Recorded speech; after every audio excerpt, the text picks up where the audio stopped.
Triangle law of vector addition तो already हमारे पास था जो कि 2 वेक्टर्स को ऐड कर रहा था। तो हमारे पास नेक्स्ट आ गया parallelogram law of vector addition.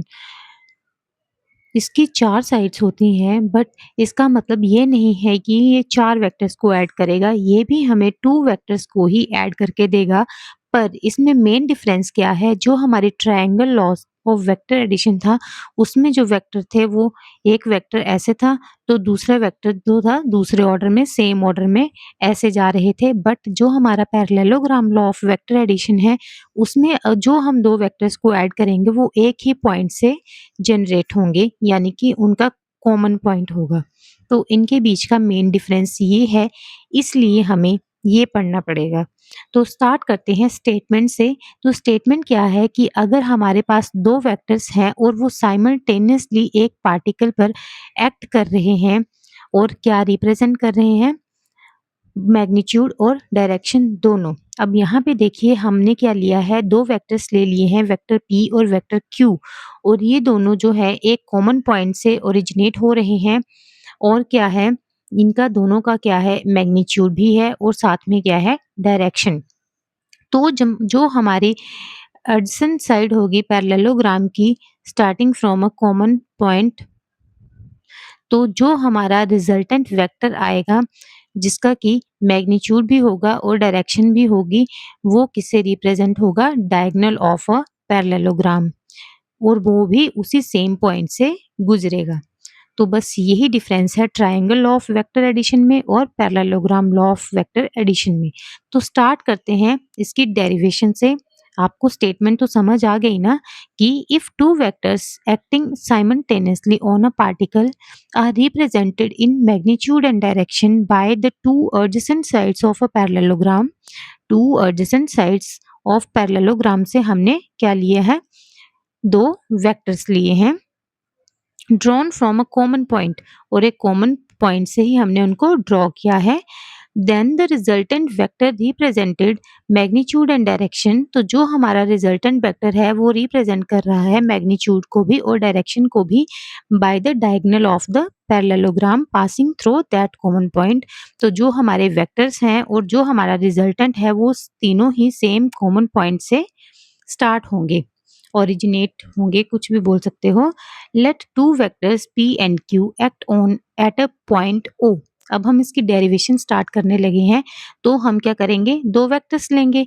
Vectors कौन कौन से, vector p and vector q, और वो क्या है, कॉमन पॉइंट o से ओरिजिनेट हो रहे हैं। Let theta be the angle between two forces, तो इन दोनों के बीच में क्या है, एंगल क्या है हमारे पास, theta. Let O A is equal to P and O B is equal to Q. O A किसके इक्वल है, पी के, और ओ बी किसके इक्वल आ गया हमारे पास, क्यू के। हम सिंपल पैरेललोग्राम बनाएंगे और हम क्या करेंगे, उसकी साइड्स को नेमिंग कर देंगे और साथ में डायगोनल बना देंगे जो कि हमारे पास रिजल्टेंट है। आप सारा यहाँ देख सकते हो। तो हमने क्या किया, 2 वेक्टर्स ले लिए, पी एंड क्यू, यहाँ पे बना दिया रिजल्टेंट और नेम कर क्या दे दिया, ओ ए सी बी। और अब हम सी पॉइंट से परपेंडिकुलर ड्रॉ करेंगे, तो हमारे पास यहाँ पे थीटा एंगल है, तो यहाँ पे भी क्या आ जाएगा, थीटा एंगल। और ये जो हमारा ये वाला है, ये हमारे पास अल्फा आ जाएगा, ये हम आगे यूज करेंगे। तो हम यहाँ तक पहुंच गए थे कि ओ ए किसके इक्वल है, पी के, और ओ बी किसके इक्वल है, क्यू के। The parallelogram O A C B is completed, तो हमारी parallelogram O A C B हमारी कंप्लीट हो गई है। The O C are joint, हमने ओ सी को भी ज्वाइन कर दिया है, तो और ओ सी किसके इक्वल आया है हमारे पास, आर के। तो बस यही सब वैल्यूज हम यहाँ पे लिख देंगे। फिर हम एक ट्रायंगल कंसिडर करेंगे, triangle C O D, triangle C O D, ये वाली। तो इसमें हमारे पास क्या आ जाएगा, O C square is equal to O D square plus C D square. O C square is equal to O D square plus C D square. अब देखिए हमारा जो ओ डी है वो 2 पार्ट्स में डिवाइड है, एक तो ओ ए और साथ में ए डी। तो हम यहाँ पे लिख देंगे O C square is equal to O A plus A D का whole square plus C D square. अब जब हम ये वाली ब्रैकेट ओपन करेंगे तो O A square plus A D square plus 2 O A into A D plus C D square. Simple formula हमने लगा दिया ना, ए प्लस बी का होल स्क्वेयर। अब हम ट्रायंगल कंसिडर करेंगे, ट्रायंगल सी ए डी।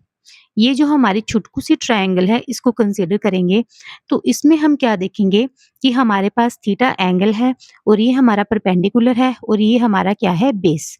तो हमारे पास कॉस थीटा किसके इक्वल आता है? बेस अपॉन हाइपोटेन्यूज के इक्वल।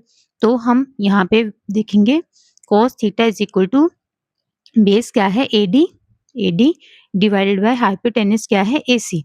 तो हमारे पास क्या आ जाएगा? एडी की क्या वैल्यू आ जाएगी? ए सी कॉस थीटा।